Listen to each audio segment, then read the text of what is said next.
ಸಿದ್ದರಾಮಯ್ಯನವರು ಮತ್ತು ಶಿವಕುಮಾರ್ ರವರ ಕೈ ಕೆಳಗೆ ಕೆಲವು ಅಧಿಕಾರಿಗಳು ಕಾನೂನಡಿನಲ್ಲಿ ಕೆಲಸ ಮಾಡ್ತಾ ಇಲ್ಲ. ಅವರ ಮಾರ್ಗದರ್ಶನದಲ್ಲಿ ಅವ್ರು ಹೇಳಿದಂತೆ ಕೆಲಸ ಮಾಡ್ತಾ ಇದ್ದಾರೆ. ನಾನು ನಿನ್ನೆ 2 ವಿಚಾರನೂ ಕೂಡ ನಿಮ್ಮ ಮುಂದೆ ಹೇಳಿದೆ. ನಾನು ಇವತ್ತು ಕೂಡ ಅದಕ್ಕೆ ಬದ್ಧಾಗಿದ್ದೀನಿ. ನೋಡಿ, ಸಂತ್ರಸ್ತೆ ಅನ್ನುವಂಥ ಹೆಸರಿನಲ್ಲಿ ಇವತ್ತೇನು ಕರ್ಕೊಂಡು ಹೋಗಿದ್ದಾರೆ, ಇಲ್ಲಿವರೆಗೆ ಮ್ಯಾಜಿಸ್ಟ್ರೇಟ್ರ ಮುಂದೆ ಯಾಕೆ ಹೇಳಿಕೆಯನ್ನು ಕೊಡಿಸಿಲ್ಲ, 164ನ ಯಾಕೆ ಮಾಡಿಸಿಲ್ಲ, ಇಲ್ಲಿವರೆಗೆ ಮಾಜರನ್ನು ಯಾಕೆ ಮಾಡಿಲ್ಲ? ಇದು ನೇರವಾಗಿ ಕಾಂಗ್ರೆಸ್ನ ಕೆಲವು ಮುಖಂಡರುಗಳು ಹೇಳಿದ ರೀತಿಯಲ್ಲಿ ಕೆಲವು SIT ಅಧಿಕಾರಿಗಳು ಕೆಲಸವನ್ನು ಮಾಡ್ತಾ ಇದ್ದಾರೆ. ಈಗ ನಮ್ಮ ಹೋರಾಟ, ತಪ್ಪು ಯಾರು ಮಾಡಿದ್ದಾರೆ ಅದರಲ್ಲಿ ಪ್ರಶ್ನೆನೇ ಇಲ್ಲ, ಅವ್ರ ಮೇಲೆ ಕ್ರಮ ತಗೊಳ್ಳಿ. ಆದರೆ ಇದು ಸಂಚಿನಿಂದ ನಮ್ಮ ಪ್ರಾದೇಶಿಕ ಪಕ್ಷವನ್ನು ಮುಗಿಸುವಂಥ ಕೆಲಸವನ್ನು ಪೊಲೀಸ್ ಕೆಲವು ಅಧಿಕಾರಿಗಳ ಮೂಲಕ ಕಾಂಗ್ರೆಸ್ನ ಕೆಲವು ಮಂತ್ರಿಗಳು, ಉಪಮುಖ್ಯಮಂತ್ರಿ, ಮುಖ್ಯಮಂತ್ರಿ ನಿರ್ದೇಶನವನ್ನು ಕೊಡ್ತಾ ಇದ್ದಾರೆ. ನೀವು ನಿಷ್ಪಕ್ಷಪಾತವಾದಂಥ ತನಿಖೆ ಮಾಡದೆ ಸತ್ಯ ಆಗಿದ್ದರೆ, ಈ ಕೆಲಸ ಮಾಡಿರ್ತಕ್ಕಂಥವರು ನಿಜ ಆದರೆ ಅವರು ಎಷ್ಟು ಆರೋಪಿನೋ ಅಪರಾಧಿನೋ, ಈ ಪೆನ್ ಡ್ರೈವನ್ನು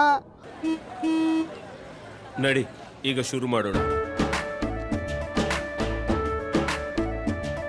ಕೇಸರಿಯಿಂದ ಮನೋಲ್ಲಾಸ ಮನಸ್ಸು ಮತ್ತೇರಿ ಕುಣಿದಾಡಿದೆ ನೋಡು, ಮನಸ್ಸು ಮತ್ತೇರಿ ಕುಣಿದಾಡಿದೆ ನೋಡು. ಕ್ಷಣ ಕ್ಷಣವೂ ಆಚರಿಸಿ ಕೇಸರಿ ಹಬ್ಬ. ವಿಮಲ್ ಬಾಯಲ್ಲಿ ಹೇಳಿ ಕೇಸರಿ. ಹಂಚಿದಂಥವರು ಚುನಾವಣೆಯ ಲಾಭಕ್ಕಾಗಿ 2 ದಿವಸ ಇಡೀ ಪ್ರಪಂಚದಲ್ಲಿ ಹೆಣ್ಣುಮಕ್ಕಳ ಜೀವನವನ್ನು ಹರಾಜು ಹಾಕುವಂತ ಮಾಡಿದಂಥ ಆ ಪೆನ್ ಡ್ರೈವ್ ಪಿತಾಮಹರು ಭಾಳ ಮುಖ್ಯ. ಇದನ್ನು ರೆಕಾರ್ಡ್ ಮಾಡಿದವ್ರು ಯಾರು, ಇದನ್ನು ಡೌನ್ಲೋಡ್ ಮಾಡಿದವ್ರು ಯಾರು, ಇದನ್ನು ಪೆನ್ ಡ್ರೈವ್ ಮಾಡಿ ಹಂಚಿದವ್ರು ಯಾರು? ಇದು ಯಾಕೆ ಇನ್ನೂ ನಿಮ್ಮ SIT ಅವ್ರಿಗೆ ಕಣ್ ತೆರೆದಿಲ್ಲ? ಒಬ್ಬರನ್ನ ಯಾಕೆ ಇಲ್ಲಿವರೆಗೆ ಅವರನ್ನು ಅರೆಸ್ಟ್ ಮಾಡಿಲ್ಲ? 164 ಎಂಕ್ವೈರಿ ಮ್ಯಾಜಿಸ್ಟ್ರೇಟ್ರ ಮುಂದೆ ಯಾಕೆ ಪ್ರೊಡ್ಯೂಸ್ ಮಾಡಿಲ್ಲ? ಇದು ನನ್ನದೇ ಕ್ಷೇತ್ರದವ್ರ ಹಿಂದೆ ಪ್ರತಿನಿಧಿಸ್ತಿದ್ದಂಥ ಕ್ಷೇತ್ರ, ಆ ಸಂತ್ರಸ್ತೆ ಅನ್ನೋ ಕಾರಣದಿಂದ ನನಗೂ ಕೂಡ ಅನೇಕ ಮಾಹಿತಿಗಳಿದ್ದಾವೆ. ಅನೇಕ ಅವ್ರ ಸಂಬಂಧಿಕರನ್ನ ನೀವು ಬೆಂಗಳೂರಲ್ಲಿ ಕರ್ಕೊಂಡೋಗಿ ಇರಿಸ್ಕೊಂಡಿದ್ದೀರಿ. ನನಗಿರೋವಂಥ ಮಾಹಿತಿ ಪ್ರಕಾರ ನಿಮ್ಮ ಹೇಳಿಕೆಗೆ ಆ ಸಂತ್ರಸ್ತೆ ಇನ್ನೂ ಸಹಿ ಕೂಡ ಹಾಕಿಲ್ಲ. ಅವ್ರನ್ನ ಬಲವಂತ ಮಾಡ್ತಾ ಇದ್ದೀರಿ.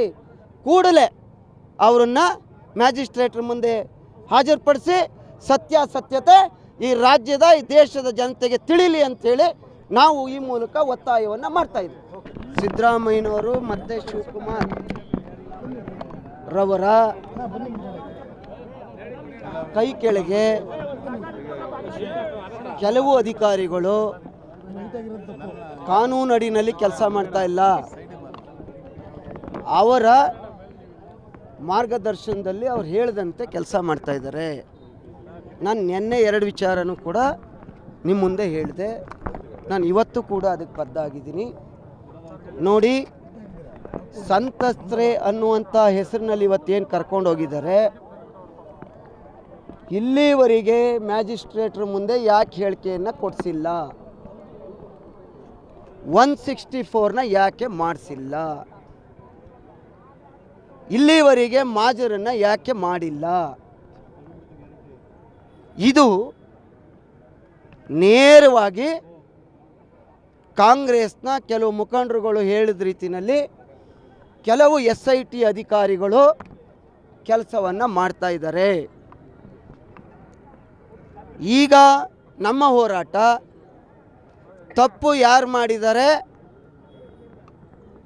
ಅದರಲ್ಲಿ ಪ್ರಶ್ನೆನೇ ಇಲ್ಲ, ಅವ್ರ ಮೇಲೆ ಕ್ರಮ ತಗೊಳ್ಳಿ. ಆದರೆ ಇದು ಸಂಚಿನಿಂದ ನಮ್ಮ ಪ್ರಾದೇಶಿಕ ಪಕ್ಷವನ್ನು ಮುಗಿಸುವಂಥ ಕೆಲಸವನ್ನು ಪೊಲೀಸ್ ಕೆಲವು ಅಧಿಕಾರಿಗಳ ಮೂಲಕ ಕಾಂಗ್ರೆಸ್ನ ಕೆಲವು ಮಂತ್ರಿಗಳು, ಉಪಮುಖ್ಯಮಂತ್ರಿ, ಮುಖ್ಯಮಂತ್ರಿ ನಿರ್ದೇಶನವನ್ನು ಕೊಡ್ತಾ ಇದ್ದಾರೆ. ನೀವು ನಿಷ್ಪಕ್ಷಪಾತವಾದಂಥ ತನಿಖೆ ಮಾಡದೆ ಸತ್ಯ ಆಗಿದ್ದರೆ, ಈ ಕೆಲಸ ಮಾಡಿರ್ತಕ್ಕಂಥವರು ನಿಜ ಆದರೆ ಅವರು ಎಷ್ಟು ಆರೋಪಿನೋ ಅಪರಾಧಿನೋ, ಈ ಪೆನ್ ಡ್ರೈವನ್ನು ಹಂಚಿದಂಥವರು ಚುನಾವಣೆಯ ಲಾಭಕ್ಕಾಗಿ 2 ದಿವಸ ಇಡೀ ಪ್ರಪಂಚದಲ್ಲಿ ಹೆಣ್ಣುಮಕ್ಕಳ ಜೀವನವನ್ನು ಹರಾಜು ಹಾಕುವಂತ ಮಾಡಿದಂಥ ಆ ಪೆನ್ ಡ್ರೈವ್ ಪಿತಾಮಹರು ಭಾಳ ಮುಖ್ಯ. ಇದನ್ನು ರೆಕಾರ್ಡ್ ಮಾಡಿದವ್ರು ಯಾರು? ಇದನ್ನು ಡೌನ್ಲೋಡ್ ಮಾಡಿದವ್ರು ಯಾರು? ಇದನ್ನು ಪೆನ್ ಡ್ರೈವ್